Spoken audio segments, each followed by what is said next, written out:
Já, það fer að líða að kosningum í Bandaríkjunum. Það eru kosið til forseta og reyndar líka til þings að hluta. Magnús Helgason hefur stundum komið hingað og rætt bandaríkismálefni. Þú velkomin. Takk. Það margt í gangi. Ef við byrjum kannski á einhverju kannski hliðarmáli, en það þannig að þegar samkeppni milli tveggja og nefnt á mununum að þá getur þessi þriðji sem að dreifur sér tilbaka, Robert Jr. Kennedy,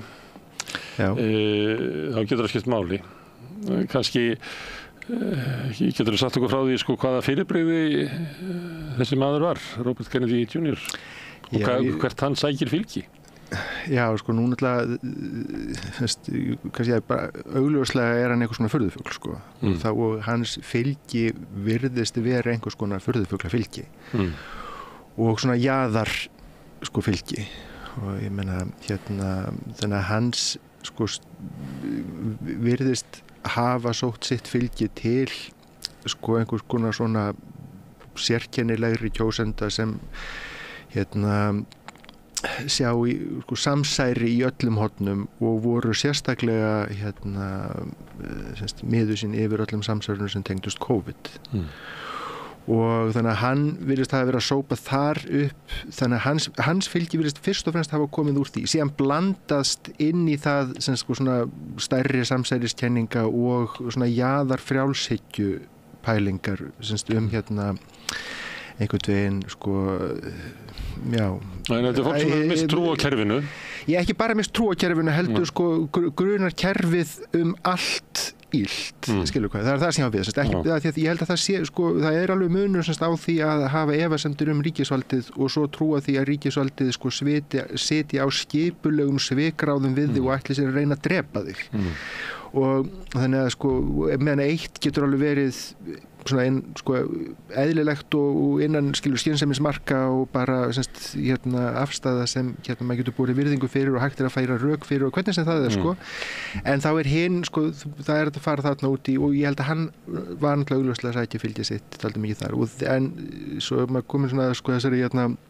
skeifukenningu stjórnmálum að þá fólk á sitt hvorum enda hins pólitíska spektrums sem sagt getur fundið sig þarna og hann var að sækja svolítið þannig, ekki bara sem sagt til hægri eða bara til vinstri, en það að hann sé hættur í Þú lýst yfir stuðningi við Trump. Já, að fram að framboði Harris að þá var stemmingin svo að republikanar og Trump virtust trúa því að hann væri að hjálpa þeim. Þannig að þeir væri að splitta einhvern veginn atkvæðunum sem vilji ekki Trump. Þannig að Trump kjósendur kjósa Trump og þeir sem ekki vilja Trump, þeir splittast á milli Biden og Kennedy. Nú dettur hann út og það engin, fyrstu kannins, engin merkjanlegur raunverulegur munur. Það ekki svo, það hafi haft þessi kjósendur hans ekkert að fylgjast í stórum strömi til Trump, hann græðir ekkert þeir bara dreifast eins og aðri kjósendur. Já, hann lýsir, Kennedy lýsir við stuðningi við Trump, en hverju það breytir fyrir Trump að færa einhverja fleiri furðufugla yfir í hans sér í lagi þegar að ein af kosningastrategíum demókrata hafi við núna verið að útmála Trump og hans fylgjendur sem furðufugla eða hans stuðningsmannahóp. Þannig að þegar Robert Kennedy Jr. dreifur sér tilbaka, þá bara dreifast hans fylgjendur bara eins og bara allur almenningur. Það ekki þetta að merkja það að Nei, og það frekar þá og skiptir engu máli þótt að hann lýsi við stuðningi við Trump. Ég held að það skipti ekki neinu einasta máli, í raun og veru. Og ég meina, á endanum líka stótt hann að vera að mælast með 5%. Að þá þegar það kemur í kjörstað, þá þessi þriðju flokks frambjóðendur fá yfirleitt sára lítið. Það getur skipt máli í einhverja það sem mjög mjótt á mununum. Og það náttúrulega síðan stóra spurningin, verður gríðarlega mjótt á mununum eða ekki. Það þannig að Cornel West ennþá í framboði. Ég veit ekki hvort hann ég held að hann hefði komist ekki allstaðar á kjörseðilega, en hann gæti skipt einhverju fyrir, dreigja einhverju atkvæði frá Harris eða Kömulu. Herðu, en nú staðan kapphlaup á milli Trump og Kamala Harris. Já. Og það hefur breytt svona tóninum eða hvað kosið þegar Kamala kemur í staðinn. Demókratar vilja færa hérna til svona hvað kosningarnar eru, svona áhersla á að þessi vera að kjósum meila nýjan og gamlan tíma að vera að skoða bara í samhengi við aðra kosningar. Það eiginlega svona kynslóðaskipti, hérna svolítið svona með vonina og einhverja breytingar sem eru hengdar á Kamalu, hvort sem að hún hérna, á það skilið eða stend undir því eða ég held þeirra draumur að geta keyrt einhverju svoleið stemmingu fram yfir kjördag. Þannig að mikilvægasta breytingin sem hefur orðið á því að Biden dettur út og hún kemur í staðinn það að demókratar voru raunverulega búnir að gefast upp. Menna, það var hérna kannanir sýndu mér að 46% einhver höfðu voru bjartsýn eða voru spennt fyrir því að fara á kjörstað að kjósa sinn flokk. Og þegar að minna en helmingur þinna kjósenda bjartsýnn eða spenntur fyrir að mæta á kjörstað, meðan að andstæðingurinn fullir bjartsýni og sigur vilja og vissu og kjósendur hans æstir í að mæta á kjörstað, þá það tapað. Og þannig stemdi allt í það að þetta yrði bara frekar sannfærandi sigur fyrir Trump. Og það var byggt á því að fyrst og fremst á því að kjósendur demókrata voru áhugalausir kosningarnar, voru áhugalausir Biden eða voru beinlinnis andsnúnir honum. Þannig að við sjáum þetta þannig að fylgisaukningin sem hún hefur fengið miðað við Biden hefur verið að koma fyrst og fremst frá ekki óákveðnum kjósendum per se, heldur kjósendum sem voru búin að gera hugsun að þeim líkaði illa bæði við Biden og Trump. Og af því að þeim líkaði illa við báða og höfðu engan sérstakan áhuga á því að mæta á kjörstað og voru ekki að fara að kjósa demókrata, núna eru tilbúin til þess. Þannig að þessi kjósendahópur hefur farið úr því að vera einhver 25% sem þeir eru hugsað út í það alveg ævintýralegt og hefur ekki verið jafn hár síðan 2016 sem er mjög áhugavert líka. Þetta hópurinn sem hatar báða, beggja hatarar. Og þess svona háar í sögulega þessi hópur ekki svona stór. Sögulega þá þessi hópur vel undir 10%. Ekki það það Bandaríkjamenn hafa verið mjög neikvæðir á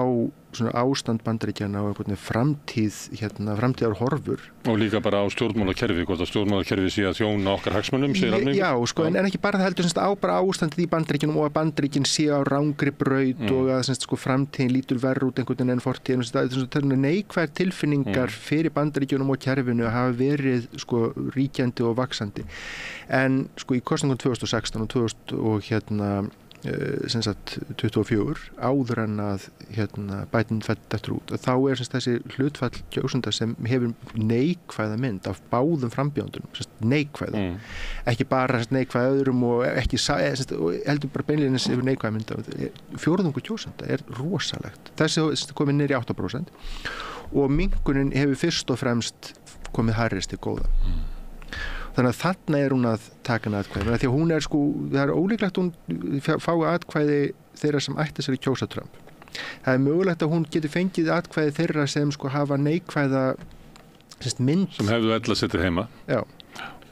af Trump. En það að ná þeim sem höfðu neikvæða mynd af Biden, það var stóra uppil máli fyrir Biden nokkuð tímann að segast á því. En breytingin á því að hún fer á kjörseðilinn, það er svara velinni þennan hóp sem að leist á kóruga, einhverju gamlir kallar, gömul átök sem að bara mér kemur þetta ekki við, eitthvað svona hugsun. En það sem átt að segja áðan að vaxandi svona neikvæðni í Bandaríkjunum að hvert samfélagi verið að fara Ég myndi ætla það að það væri betri lendur fyrir Trump að sækja í heldur en Harris sem að ég held að hljóti að verða ef maður sleppi sko kynslóðunum og kalla kona og þessu bara eiginlega svona persónulegu frambjóðundum að þá er Harris frekar fulltrúi fyrir svo kerfið eins og hefur verið, ekki? En Trump er áskorandinn. Já, hann er áskorandinn. Það sem er mjög áhugavert við þetta, sem hefur gerst hérna í þessu. Fyrst þú ert með 2 gamla kalla og báðir eru óspennandi. Annar þeirra er þó aðeins eldri og hinn kemur sér ljósa virðist ekki alveg standa í lappirnar og það er þó aðeins smá fút í hinum, en sem sagt báðir eru fyrrverandi forstur, annar situr í embætti og hinn er að koma inn sem áskorandi á þann sem situr í embætti. Það sem er núna er sem sko það að Trump er fulltrúi og er sem sagt sko að endurspila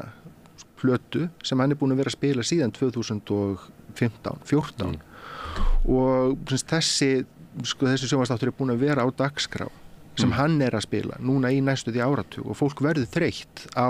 sko raunveruleika sjónvarpi sem er svona lengi á dagskrá og hún er komið með eitthvað annað og nýtt. Þannig að þótt að hún sé skilur vara svona algjöru svona PR leveli sko, það sem er bara eins og við séum bara dagskrárstjórar á NBC og verðum bara að taka þennan dagskrá og hafa ferskara inn á það er líkingar og þá er ekki þennilega þar með að það fungir þannig í grunninn skilur hvað en það skiptir máli á yfirborðinu það sem ég var að tala um áðan hvort að það hvað Kamala kemur seint inn hvort að sko demókrötum takist að láta kosningarnar snúast svona hluti svona eitthvað stemmingu nei, það sem kosningarnir snúast náttúrulega á endanum þar og hér og allstaðar það sem er kosið er það hvers konar framtíð viltu og það ræðst svolítið af því hvaða hugmyndir og hvaða tilfinningu þú hefur fyrir því hvernig ástandið er og svo á því hvort að frambjóðendurnir þú sjáir fyrir að þeir geti búið til eitthvað nýtt og betra og það ég meina er alveg eðlilegt þannig kýs fólk og þannig kjósa Bandaríkjamenn og viltu betri framtíð ekki, treystir þú þessum frambjóðendur til þess að vera fulltrúi breytinga eða ekki og sko Trump kemur inn 2016 lofandi breytingum og get næra að sannfæra nógu marga það að hann sé fulltrúi þessar breytinga fólk verður þreytt á honum og hans breytingum því að hann kemur ekki með neitt sem breytingarnar eru fyrst og fremst einhvers konar upplausn og jú, það eru kjósendur sem finnst vera að tala til sín og við getum rætt það síðan hvað raunverulega hann er að gera og hvað ekki því að allt sem hann sko endanum er einhvers konar furðulegur sko sirkus hann er ekki en það sem með sko fylgi svo til gott sem helmings Bandaríkjanna já og en sen sko þegar að Biden er farin út þá er Trump er fulltrúi þeirra stjórnmála sem eru búin að vera í gangi núna í allan þennan tíma og Harris er að lofa Kamala vegna þess að það er bara svo þetta er pínu snúið sko en hún þá að tala hana sem Kömulu þau vilja hún talar hana sem Kömulu Harris eftir sko en Harris og það er bara svolítið óþjált svona í íslensku að nota Kömulu en allavega við skulum reyna það ég ætla að reyna það og að því að bandarísku fréttaskýrendur nota þetta en já að hún boðar sko einhvers konar annars konar stjórnmál sem snúast ekki endalaust sko eld og brennistein og neikvæðni og allt er að fara allir fjandans því að það er annað þótt svo að kjósendum Bandaríkjunum eða Bandaríkjamönnum Bandaríkjamenn hafi verið svona heilt yfir frekar neikvæðari á framtíð Bandaríkjanna og ástand Bandaríkjanna og stjórnmálakerfið og allt þetta í núna áratugi 2 að þá er ekki þar með sagt að þeir vilji það áfram þeir vilja snúa við blaðinu og hún getur virðist sannfært nógu marga það að hún sé manneskjan til þess að snúa við blaðinu því að sko nú horfum við líka aftur núna til 2016 það er mjög mikilvægt held ég að bera saman kosningan 2016 og þessar og því að það eru mörgulegt það er eiga margt sameiginlegt og augljósa dæmið sko það að þarna ertu með Trump og svo konu sem að gengst nefnd skýrnarnafni sínu. Hillary var ekki kvöldu Clinton. Nei, satt, það góð punktur líka. En það er mjög margt svo ólíkt með þeim, en ég held að sko að þótt að sko Kamala hafi verið í framboði 2020, on the ticket, að þá sé demókratar vilja endurspila kosningar á 2020, ekki kosningar 2016, og þess vegna mjög áhugavert að bera saman ástandið núna og þá. En 2016 að þá var Hillary Clinton holdgervingur kerfisins og á endanum er það ein af stóra ástæðan fyrir hún tapaði var það hún var holdgervingur kerfisins, hún var holdgervingur einhvern veginn Washington og Clinton voru búin í fréttunum í áratugi, en það er svo hitt sem held ég gríðarlega mikilvægt að munurinn á Kamala Harris og Hillary Clinton var sá að Kamala Harris er ekki búin að vera í fjölmiðlum stöðugt í áratugi með neikvæðar fréttir sig og eiginmann sinn, meðan að Hillary Clinton var búin að vera í fréttum stöðugt í áratugi með neikvæðar fréttir sig og eiginmann sinn. Og mjög stór hluti Bandaríkjamanna hafði þess vegna innbakaða neikvæða mynd af Hillary Clinton sem það hefur ekki af Kamala Harris. Og þannig að Trump var í sterkri stöðu 2016, þar sem hann getur verið fulltrúins nýja breytinga, einhver umróts og einhver spennandi og þarna á móti þessi gamla kettling sem við erum búin að heyra áratugi, já, akkurat. Þannig að það er ekki núna. En þá erum við ef við förum til 2008, þá kemur Obama og hann kemur inn og með vonina breytingar og að sömuleyti finnst manni svona tónnin sem að Kamala og þau sem að í kringum hann að reyna að slá eitthvað svo svolítið líkingu við það. Þannig að sé bara komin tími að breytingar í Bandaríkjunum og þá eru vísa bæði til þess að hún er kona og hún er brún og önnur kynslóð og eitthvað sama og Obama sem að náttúrulega var, ég held að hann hefði ekki orðið 50 þegar hann var kjörinn forseti,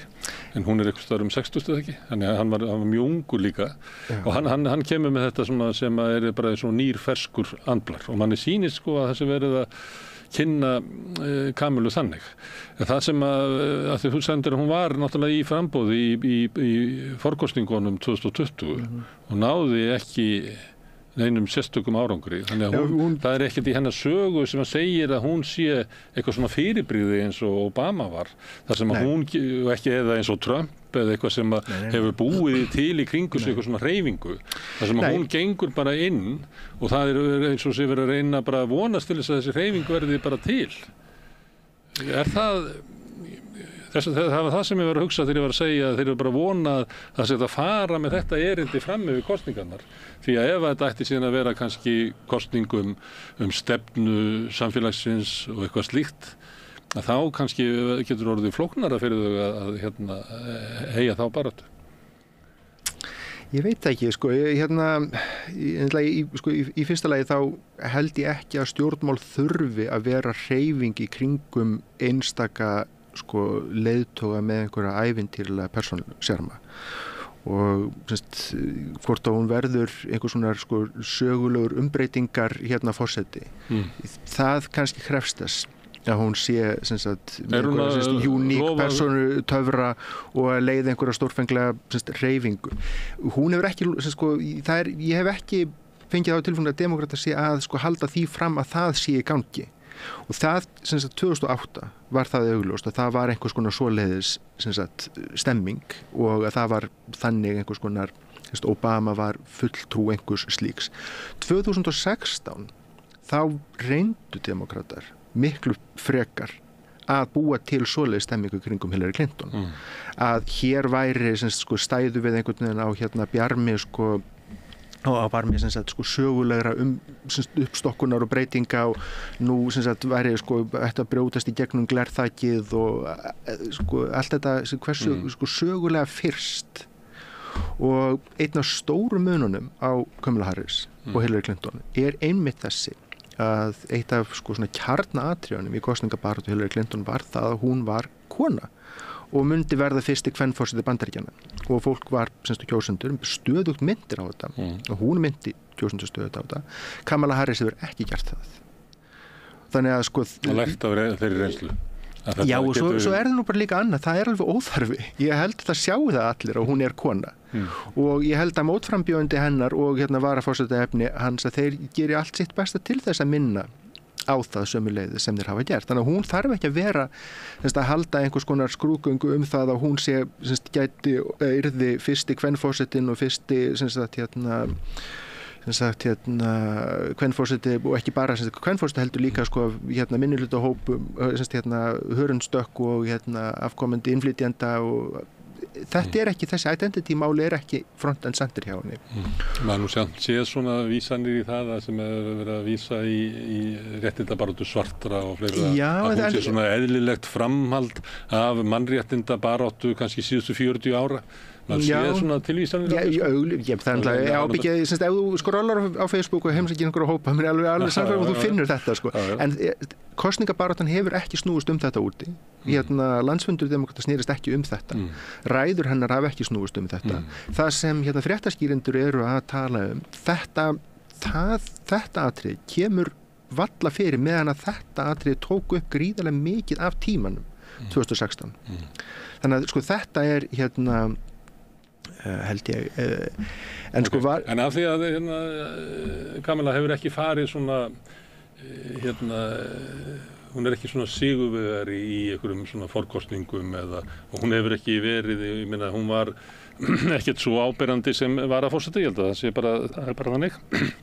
og að þá er eðlilegt kannski að spyrja að því að hún er komið svo langt hún er bara að vera að kjósa bara eftir 2 mánuði fyrir hvað svona pólitíkus er þetta? Hvaða stefnu hefur hún í? Já, hún bara af því sem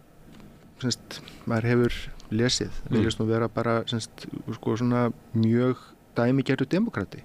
eins og flokkurinn er núna. Menn hún er bara fulltrúi flokksins. Og hvaða fyrirbyrðið er það? Venjulegur demokrati í dag? Já, það er bara málið. Hvað er venjulegur demokrati í dag? Og eitt af því sem venjulegur demokrati í dag er og hefur venjulegur demokratar líka verið þótt að myndin af þeim hafi verið önnur. Því hér komum við voru að tala um ímyndarsköpun og allt þetta. Hvað er demokrati? Nú Repúblikanar hafa haft frumkvæðið í þessum skilgreiningaleik til þess og hafa haft það síðan 1980 eða svo, í því að skilgreina andstæðingin og demokratar hafa átt undir höggasækja sérstaklega með atriði eins og hversu þjóðhollir þeir séu og hversu mikið þeir styðji eða styðji ekki herinn, hversu þjóðernissinna þeir raunverulega séu og þetta hafa þeir tekið tilbaka. Á landsfundinu núna þá er eitt af því sem menn taka eftir var hversu mikið var hrópað USA, USA, USA. Eitthvað af því var nota til þess að kæfa út einhver mótmæla köll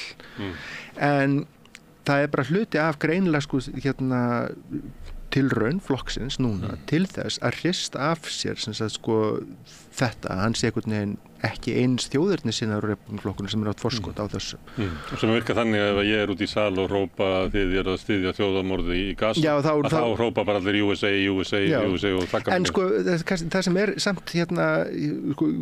alveg sama þótt að það væri eitthvað af þessum USA, USA köllum úr salnum á landsfundunum hafi verið cynical að þessu leyti, einhverju crowd-kontróli, að þá er bara sú staðreynd að demokratar eru tilbúnir til þess að kalla USA, USA er merkilegt. Þetta hefði ekki gerst á Bush-árunum til dæmis. Þannig að hvað er demokratar? Eitt af þessu núna greinilega það verið demokratar. Það er einn spurning sem að þetta koma núna. Demokratarnir er að segja hann hefur færst í þessum á þessum svona kultúral málum frá, getum við sagt, signaling til vinstri til signaling til hægri. Já. Hvað merkir það ef að ég er í salnum þarna og allir hrópa USA, USA? Hvaða merkingu hefur þetta USA? Hvað er verið að... Já, eitt af því sem það merkir, og það er nefnilega, ég held ég síðan mikilvæg munur á núna Harris og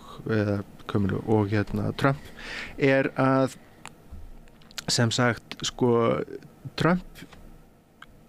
með þessa neikvæðu þessi neikvæðu skilaboð allt hræðilegt og ömurlegt og bara ég get gert allt frábært aftur meðan að þegar þeir voru í umræðunum hann og Biden þá var þetta eiginlega þannig að Biden var líka með þetta sko. Það var allt ömurlegt áður, það var allt frábært hjá mér og þetta var náttúrulega fáránlega heimskulega samræður sko. Alveg, en það sem ég ætla að segja sko var þetta Bandaríkin eru sko það vera almenningi finnst hlutirnir vera á rangri leið frambjóðandi sem kemur og endur ómar það til þeirra, auðvitað getur tengt til þeirra en það að vera stöð að tala neikvæðan og allt neikvætt og skilur það samt sem að það ekki til lengri tíma og mjög fáar kosningar hafa farið þannig að sko þannig skilaboð hafi náð að sko neikvæð skilaboð annarkvort að allt sé ómögulegt eða allt muni verða ómögulegt ef mótframbjóðandi vinnur það sem hefur virkað það að sko segja þrátt fyrir allt okkar samfélag gott þrátt fyrir allt okkar samfélag þess eðlis að það getur orðið skilur hvað þannig að það sem það að vera að skilur klappa USA líka sko að segja Bandaríkin eru góð. Ég stoltur að það vera Bandaríkjamaður. Við viljum vera Bandaríkjamenn. Við eigum Ameríku. Skilur hvað við? Það var það sem að demókratarnir myndu vilja stilla upp að annars verðum við með Kamilu og það með seglan í bandarísku samfélagi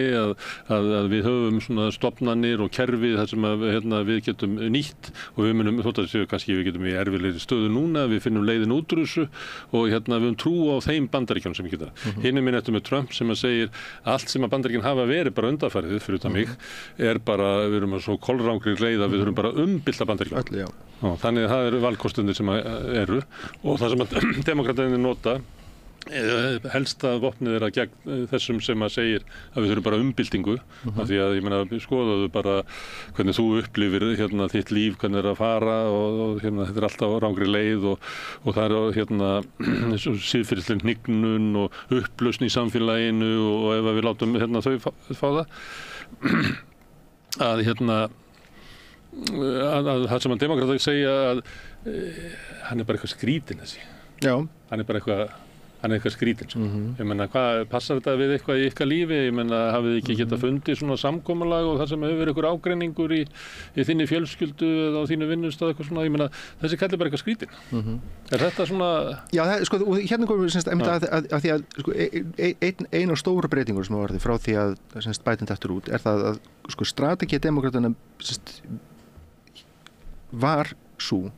að Trump væri sko einhvers svona existentialísk ógn og lýðræðið í húfi og það var bara sko þetta kosningabaráttan myndi dálítið á Mondale 1984 sem útmálans það var bara kjarnorkustríð ef Reagan myndi vinna eða LBJ 1964 með þessu frægu Daisy auglýsingunni. Í fyrra skiptið virkaði það, en það var líka vegna þess að LBJ var að bjóða sig fram á móti bara í Goldwater, sem sennilega sko svona mesti jaðar frambjóðandi stórs flokks, sko þar til að Trump kemur 2016 og þá virkaði það gegn honum og þannig að pælingin hefur sannlega verið sko svo að við værum í einhverjum 1964 momenti og það væri þetta að keyra einhvers konar svona Daisy campaign en sko Daisy auglýsingin var bara sýnd einu sinni og fyrir þá sem ekki séð hana bara googla Daisy auglýsingun 1964, hún mjög áhrifamikil og þú séð hana það ekki? Nei, þetta svona ung stúlkubatt sem að slíta laufblöð af Baldursbrá og svo svona tali niður í bakgrunnunum neðra kjarnorkustríði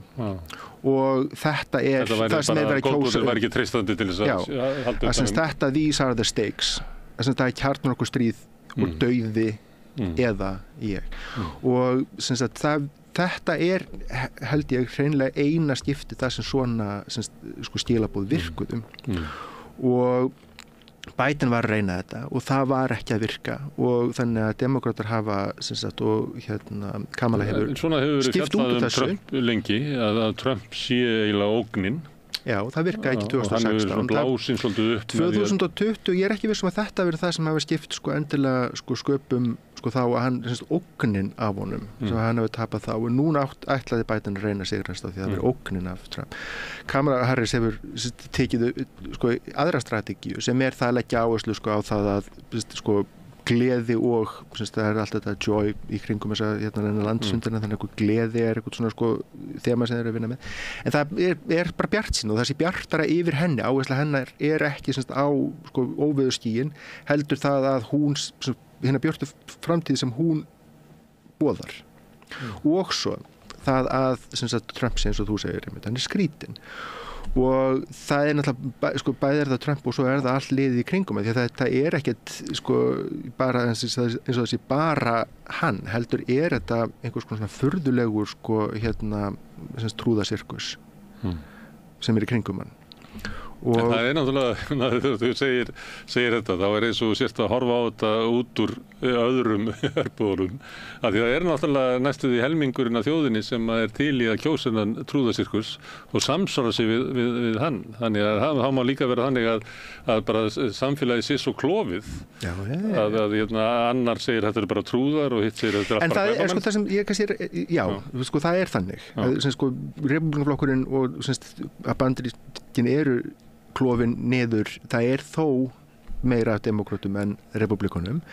en það að repúblikum tækist að sigra kosningar og vera með meiri hluti í öldungadeildinni og ná þinginu og vinna okkur forstakostningar stöku sinnum sem þeir sko hafa ekki gert með meiri hluti atkvæða síðan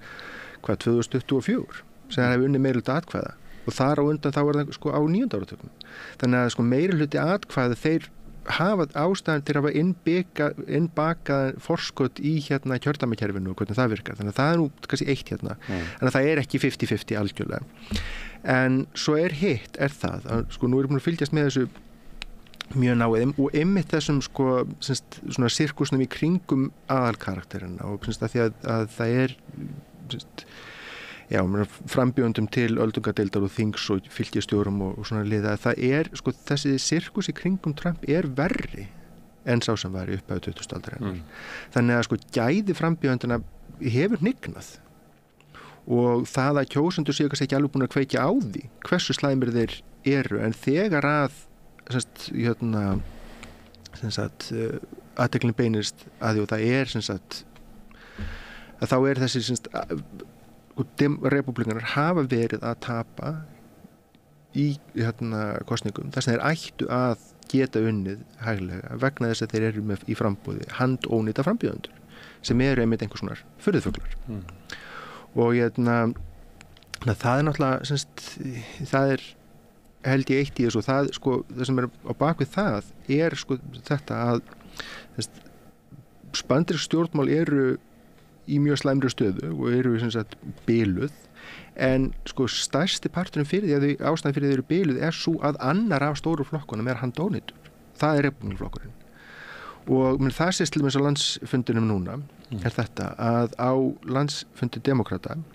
eru allir fyrir forsetar flokksins og frambjóðendur komnir til þess að lýsa stuðningi við Kamala Harris. Hjá repúblikunum enginn. Ekki neitt. Þetta bara Trump og svo liðið í kringum hann. Repúblikanaflokkurinn einsmanns flokkur Trump. Miklu meira en demokrataflokkurinn hefur verið nokkuð tímann einsmanns flokkur forsetaframbjóðans. Flokkarnir hafa tilhneigu til þess að verða að flokki forsetans í kringum landsfundin og eftir. En sko í tilfelli repúblikanaflokksins núna og undir sko Trump að þá hefur þessi einsmannsvæðing flokksins verið sko mjög sláandi og það dálítið nýtt. Landsþing demokrata var núna bara daginn og þannig að núna eru við líklega á þeirri stöðu að svona mæling Kamilu í toppi. Það kemur alltaf svona smá gusa í kringum bara út af umfjöllun. Hún fær með sér segur sko bump en það hvort hún í toppi, vitum við. Já, þú veist en svona meðan við það. En svo þannig að framundan eru síðan kosningarnar og það ómögulegt til að segja sko í hvaða farveg þær fara sko. Það hérna þessi svona sögutráður sem við erum að stilla upp núna og átakalínur að það svona eiginlega frekar ólíklegt að það haldi alveg allan þennan tíma þannig að það munu verða einhverja svona því að þetta er leikur og sá sem að nú eru repúblikanir þurfa að finna eitthvað svar og þeir þurfa að finna svona sína fjöl og kannski hérna gera þær mistök við það og þá vestnar þetta ennþá hjá þeim kannski gera þær eitthvað þá þarf hinir að svara og þannig að það er langt eftir í þessu. Kamala Harris geti gert einhver hræðilegar bombastur og það geti það allt getur gerst það er búið að reyna að ráða Trump af dögum þannig að skulum ekki taka neitt út af borðinu og það er alls konar element sem að spila þarna inn í það getur virkað með Kamilu að vera kona en það getur líka virkað á mótinni það eru bara ríkjandi kvenfordómar í Bandaríkjunum bara ég veit samt ekki ég held alveg með það ég ætla bara að tala svo er það reynsluleysi að hún og það að hún hafi ekki farið í gegnum svona eins og ég var að koma áðan eitthvað svona forkostningar að hún sé svona svolítið skrítin frambjóðandi það næstu eins og forsetinn hafi dáið hún svona dettur inn í embætti næsta sem gerist sem gæti breytt einhverju eru kappræðurnar 10. september og þær gætu seinustu kappræður turnuðu náttúrulega kosningabaráttunni og það er í kjölfar þeirra sem Biden fellur út og þannig að kappræður geta breytt öllu það mun enginn geta sagt að í nokkuð tíman aftur að þær breyti ekki það geta breytt algjörlega öllu bara hverjir er í framboð það getur breyst út af en þannig að ég nú hefur aðeins verið að hlusta á hana og ég hef það sem væri það að hún myndi einhvern veginn standa sig hræðilega ég á erfitt með að sjá hún sé að fara að gera það hún hljómar það skilur ákveðin og örugg og talar skilur þannig menn hún er langa reynslu af þessu að tala hún er málflutningsmaður nákvæmlega og þannig ég hef og eitt sem er mikilvægt við hana er það að hún er óhrædd við Trump meðan að Trump hún virðist koma honum svolítið úr jafnvægi og það er náttúrulega út í svona kappræðum skiptir það greiðlega miklu máli ef þú kemur viðmælandum úr jafnvægi frekar en að hann þér úr jafnvægi að þá ertu með forskot þar og þannig að það sem gæti gerst væri með að hún myndi leika einhvern ægilegan afleik hann er ekki að fara að spila út einhverju nýju stórfenglegu spili ég held að við sem búin að sjá allt frá honum sem við munum sjá það eina sem er spurningin hjá þarna er það mun hann geta svælt á kjörstað nógu mikið að sínum frambjóðendum og verður nógu mikið að frambjóðendum hennar einhverju hluta vegna ósátt til þess að hann nái að merja þetta og þannig að þá er það sem við förum að fylgjast með er hann að hvernig gengur honum að halda sínum fram kjósendum og stuðningsmönnum engaged og áhugasum og spenntu fyrir því að kjósa og er hún að fara að missa einhvern veginn dampinn eins og staðinni núna finnst mér það ekki líklegt mér finnst það er frekar held ég líklegt að hann missi dampinn en hún sem birtist meðal í þessu að þú segir konur að það vinni hugsanlega gegn henni ég held að það vinni ekki gegn henni, ég held að það vinni frekar með henni og ég held ekki að það hafi verið það sem stjafi skipt neinum sköpum 2016 menn það var miklu frekar bara það að Hillary kemur inn í þetta með 20 ár af neikvæðri umfjöllun það gæti hafa haft eitthvað með fordómar konum að gera en á kjördag var það ekki það að hún væri kona heldur og held ég líka jafnvel að stafi frekar þá vann það gegn henni það var búið að leggja svo miklu áherslu á það að það sem að fólki vindist óþægild var að það væri verið að segja út að kjósa mig vegna þess að það er sögulegt moment fyrir mig þess að þú að kjósa mig, þá yrði ég það er svona atriði það er ekki snúist fordóma ég er bara að draga á ályktun að það hefur ekki verið kona í framboði fyrir Hillary og núna Kamala það hefur aldrei kona verið kosin í þetta embætti í Bandaríkjunum og ég bara er drekka ályktun að það er meðal annars að því að það er bara rótgrónar í kvenfyrirlitning þarna í Bandaríkjunum heldur við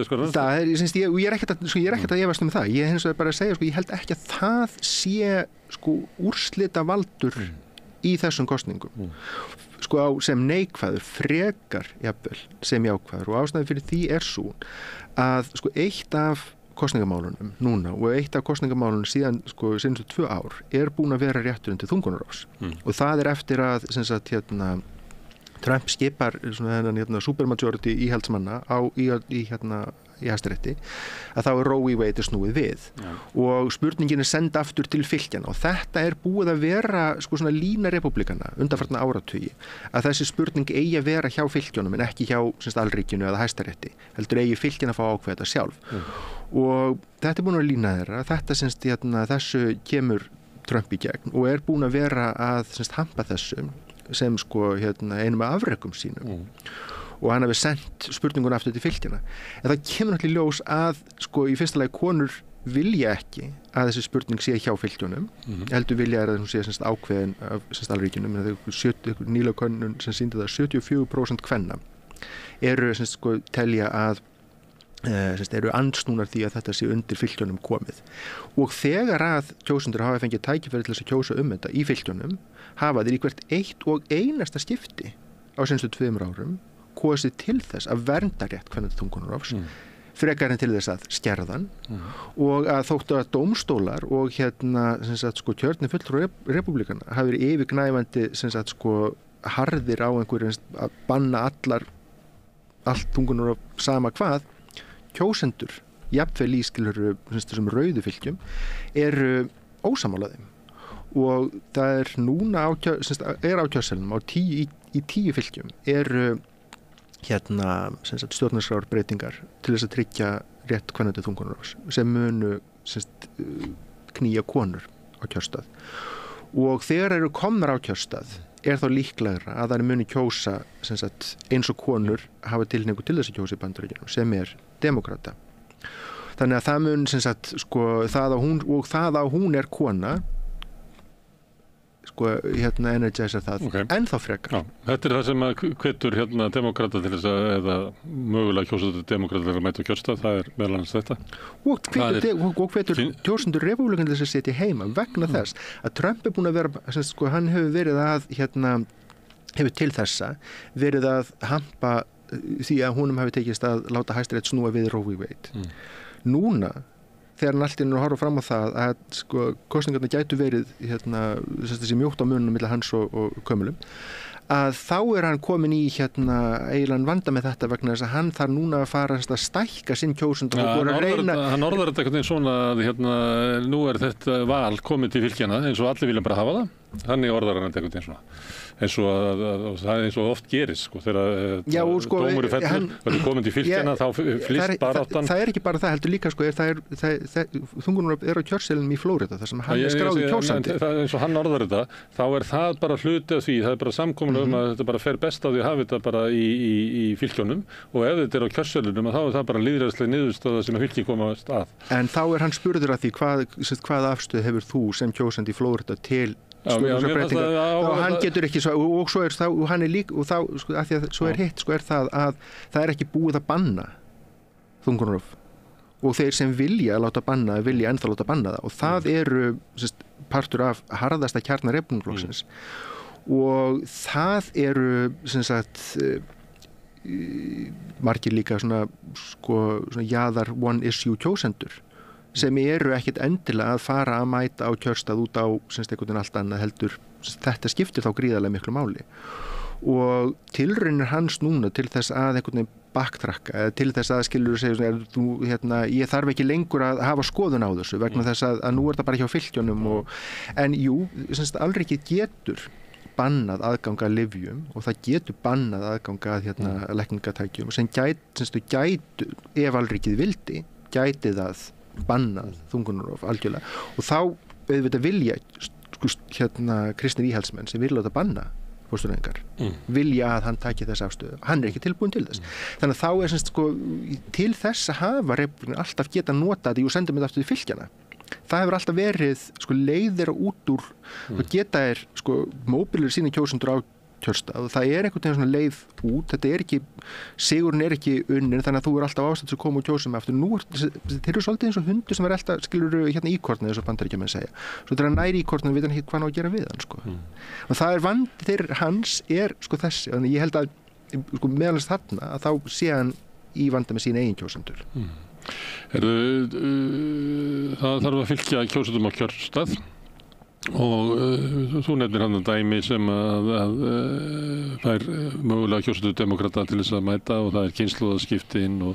það svona nýr tími og meiri von og alls konar. Hvað það hinum megin? Hvað það sem að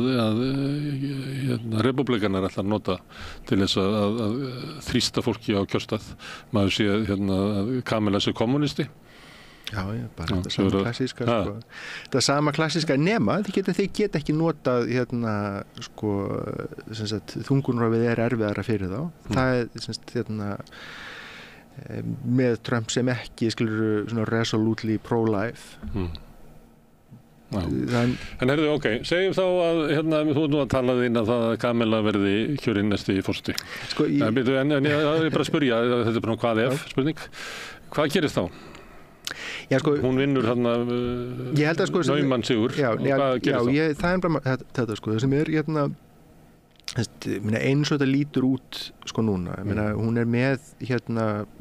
nokkuð sannfærandi forskot á landsvísu upp á einhver 3-4% og það hefur ekki verið að gefa eftir þetta forskot og frekar síðan hún lýst yfir framboði verið að aukast. Það hefur verið gríðarlegur viðsnúningur í öllum þessum battleground states sem þau þurfa að vinna og hún með nægt forskot í flestum ég held eins og staðin núna að þá lítur allt út fyrir að hún vinni og það ég held að sé líklegra að hún vinni sannfærandi sigur en að hann vinni í fyrsta lagi, það líklegra að hún mali hann en að hann vinni sannfærandi sigur. Ef hann vinnur þá það naumt og það kannski stóra spurningin mun þetta enda á sem Georgíu og ef þetta komið ef spurningin hvort að eitt fylgi og sérstaklega fylgi eins og Georgíu þar sem grassrót repúblikaflokksins hefur hefur tekið yfir kjörstjórnir með hvað sem maður segir kosningaafneiturum og það sem yfirkjörstjórn fylkisins hefur gefið lokal kjörstjórnum töluvert mikið frelsi til þess að véfengja niðurstöður og hefja endurskoðun og talningar og það sem ef mun að vera mjög tæpur að þá gæti þetta endað í einhverju slíku og þess vegna mikilvægast það að hún vinni mjög sannfærandi sigur og það verði ekki bara spurning það hvort að Georgía færi svona eða hinsegin eða ég held að það sé líklegast að þetta verði sæmilega sannfærandi sigur og ég vona líka að svo verði vegna þess að sigur hans held ég að sé væri mjög slæmt fyrir Bandaríkin en ég held líka naumur sigur hans eða mjög naumur sigur hennar væri líka mjög slæmur vegna þess að það myndi setja af stað svona og það þessi áframhaldandi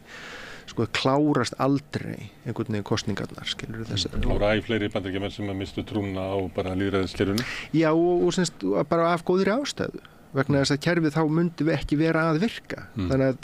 vonum að svo sé en við erum með 4 kosti það góður sigur Kamalu og þá bara líkur tímabili Trump í repúblikanaflokknum og hann fer og sleikir sárin og finnur ykkur leið ég held það og það annað það ég held að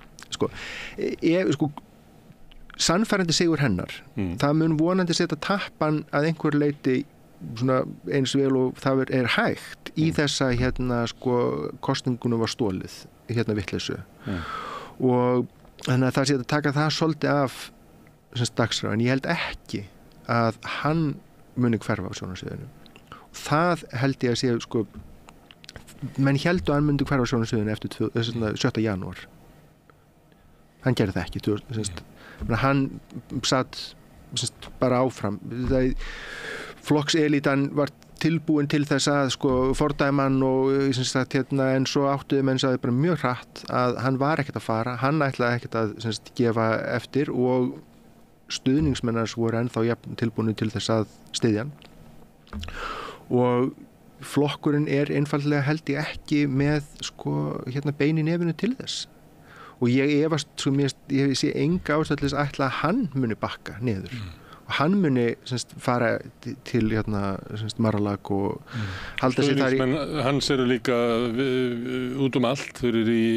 á þingi og þeir eru í fylkisþingunum og þeir eru fylkisstjórar og þannig að hann er gríðarlegt pólitískt afl. Ég meina þegar hann hverfur á sjónarsviðinu auðvitað munur þessi síðan stuðningsmenn hans hverfa því að þessi hreyfingi kringum hann er fyrst og næst kringum hann, hvort það getur einhver annar sem tekið við henni er svo spurning, en ég held að á endan með repúblikaflokkurinn verður áfram flokkur Trump,